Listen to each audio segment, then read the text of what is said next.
Hey guys, Eric here. Alright, we're going to be doing a couple maintenance jobs on the bike today. I've got my 2014 Yamaha R6. I'm going to be replacing the plugs today. We've got the NGK CR10 EKs. They are already been gap checked. You want to make sure that you've got your 0.6 millimeter to 0.7 millimeters. It's quite easy to do. Essentially, you're just going to pull your spark plug out of the box. Take your trusty feeler gauge, which I just about dropped. Now, you can also buy a spark plug gap check type tool. Unfortunately, the one I have is too big. So, got this guy right here with the feeler gauge. You're going to take your feeler gauge, you're gonna go in between here. Good. And go in between here. Perfect. You're going to do that with all 4 spark plugs. Now, these should already come pre-gapped, but again, it doesn't hurt to make sure that it is done.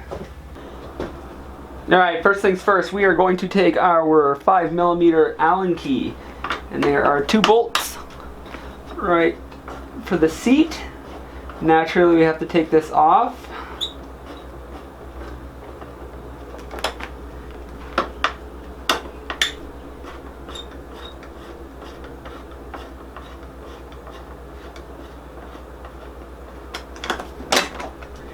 And seat just pops right out. Pretty simple.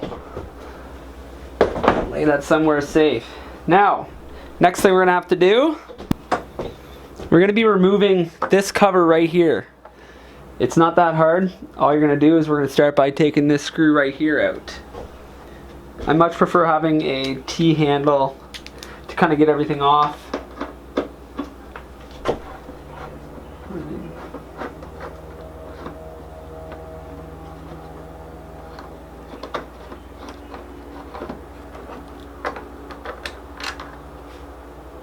Simple, it may just be a little bit stiff, but essentially there's clips, little hooks I guess, just inside. What you're going to do is just take it, you're going to slide it forward, and it's going to come right off.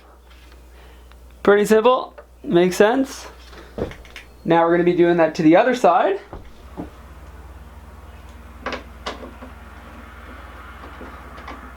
First, again, we're going to take that Phillips screw out. And this piece here, it's just going to slide forward, and a voila. Alright guys, so next bolt we have, it's this guy right here. What we're going to do is we're going to loosen that off. It's going to be a 5mm. Now, we're not going to lift it off completely, because what we're going to do is we're actually going to keep that there. Next, you're going to see this bolt right here.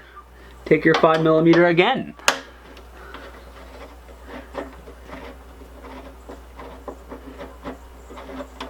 Now, we've got one here, also one on the other side.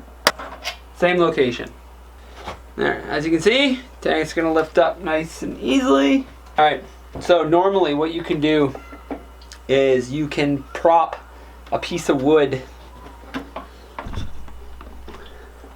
under the tank and going over here, and it'll be enough that you can access your air box.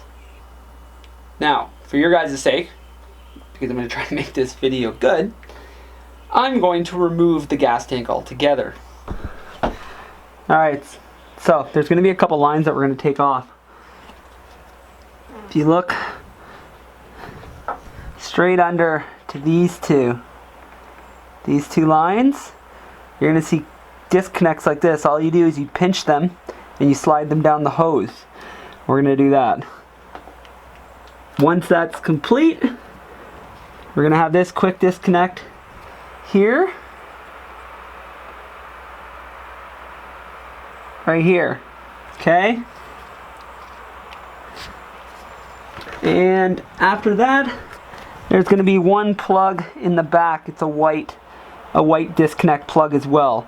Now, whenever you're doing this, it's always a good idea to make sure you lay down some rags, because you never know, you're dealing with fuel. Last thing you want is to flood the inside of your bike with fuel. So that's what we're going to get right now. Alright, so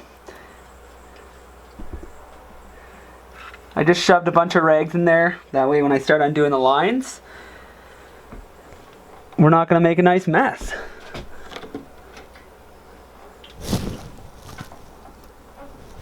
So the way these work, this one block, you're going to push down.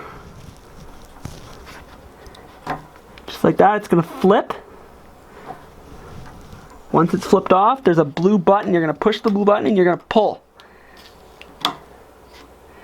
And you will get a little fuel coming out. It's inevitable. It's the fuel that's just going to be inside the line anyway. Now that one's off, we're now going to work on this green one. I actually forgot to mention that one. Again, just going to push on the tab and it's going to come right off. After that, slide on these tabs like I've mentioned to you. Last but not least is this little white guy. Again, you're just going to push it in on the tab and you're going to wiggle it free. Now that that's completely off, you remember this bolt here that we loosened? Now that we're taking the tank off completely, we will have to take that off. And again, it's just that 5mm. Slides right out. Store that somewhere safe.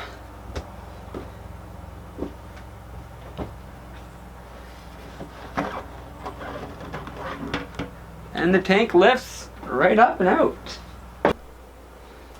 Alright, next we're going to be taking this air box out. There are 1, 2, 3, 4, 5, 6, 7, 8, 9, 10 screws that we're going to be popping off. And they are just going to be with our trusty little tool here that we've got.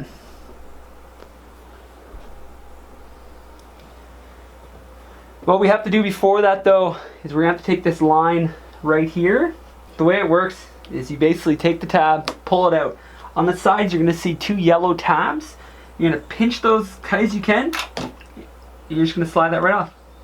And again, once that happens, you're going to notice you're going to be venting. Well, sorry, not venting, but you're going to have an open line and it's going to allow all the fuel that's been in this line right here to actually bleed out. So again, that's the importance of the paper towel. We're going to start taking these off.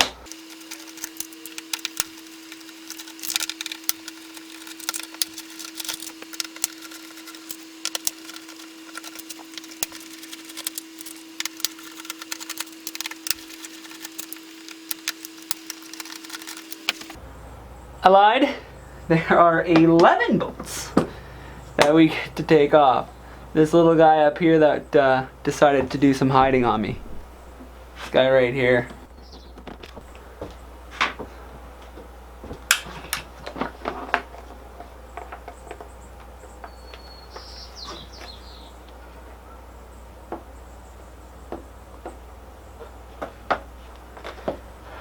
This guy can kind of just stay just right there. There's still going to be a line attached to it. Don't worry about it. What you can always do is either, I mean, I'm hanging it by it right now. It's not very heavy, that top air box. But to be a little safer, you can tie it off with the zap strap. This is our air filter right here. It's pretty simple.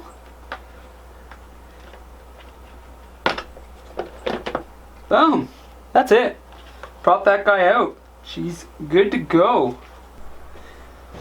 So just in here there's a little quick fastener that we are going to have to take out, because that's always fun. So you're going to grab your tool if you have it, or what I like to use, trusty flathead screwdriver. Guy just pops out nicely like so. So it is just one of these guys. Very simple. Store in safe spot. I say that, but right now all the hardware is scattered across my shed.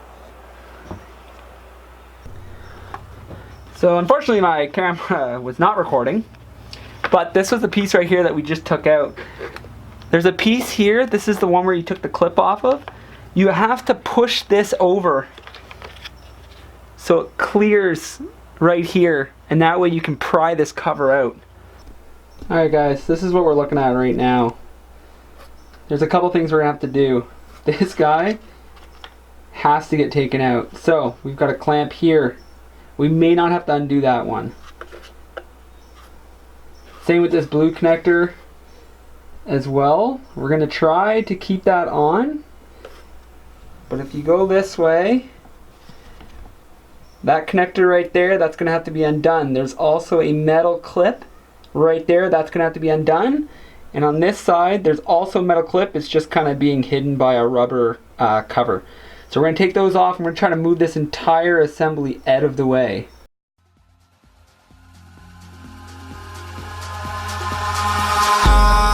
Eyes in the sky, gazing far into the night. I raise my hand to the fire, but it's no use, 'cause you can't stop it from shining through. It's true, baby, let the light shine through. If you believe it's true, baby, won't you let the light shine through for you.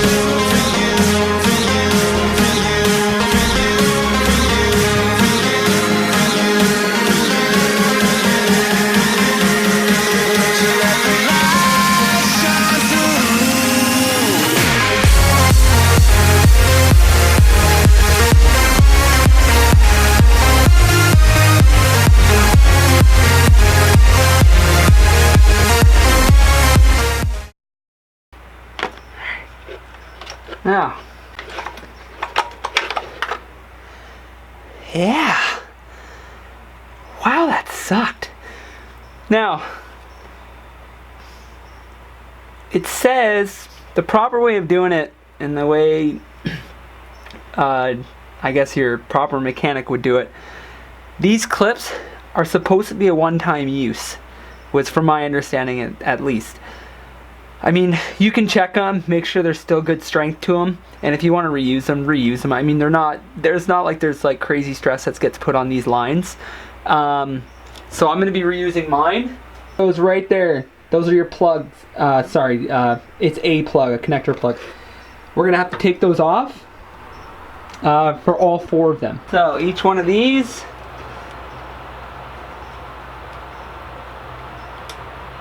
just push down at the end of the tab.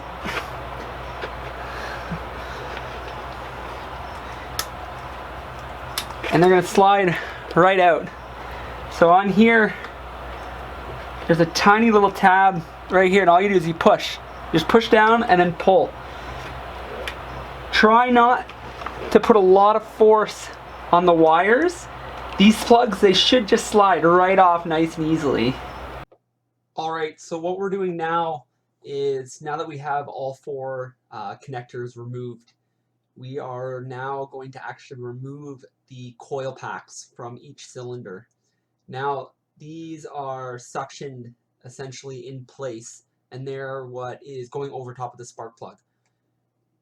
They are not fun to remove, essentially because you're in such a tight area.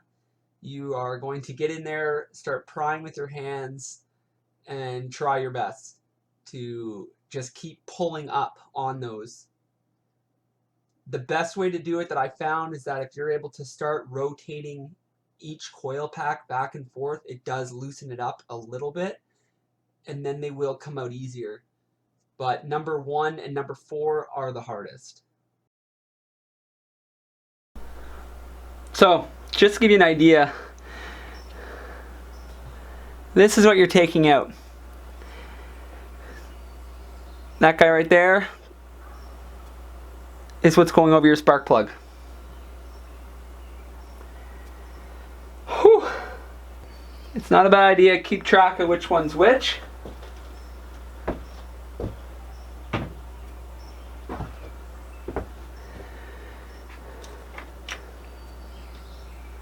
We're gonna keep going.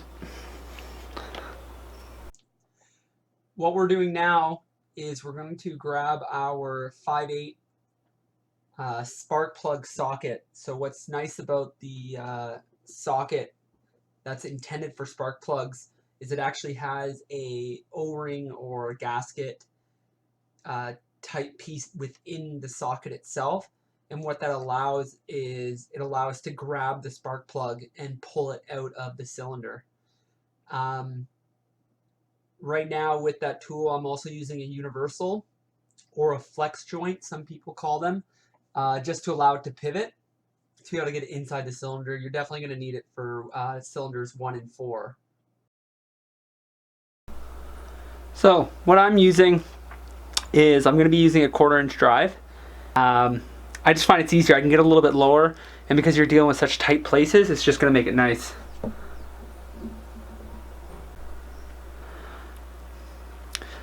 So there are the old plugs. They're not too bad. Pretty much just no wear and tear. The other 3 look just like this as well. Alright guys, well that's it.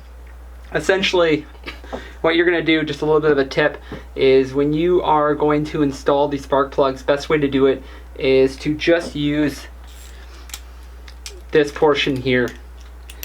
Don't use the ratchet right away. You want to be able to make sure you're threading them on without cross-threading them. So basically just do it hand tight. Once they get nice and snug, then it's only going to take about a 1/4 more turn, if not maybe half a turn of the wrench before they're nice and snug. Use your owner's manual. Look up what the torque spec is. Off the top of my head, I can't remember. I'm going to be just here finishing the torque on them, and once that's done, I'm going to be putting it all back together, basically in the opposite reverse order. Alright guys, make sure you like and subscribe the video. That would help me out. Feel free to comment on anything else you'd like to see on the bike, or things that you'd like me to change up on the video, even if the music sucks, or you want less commentary or less of me.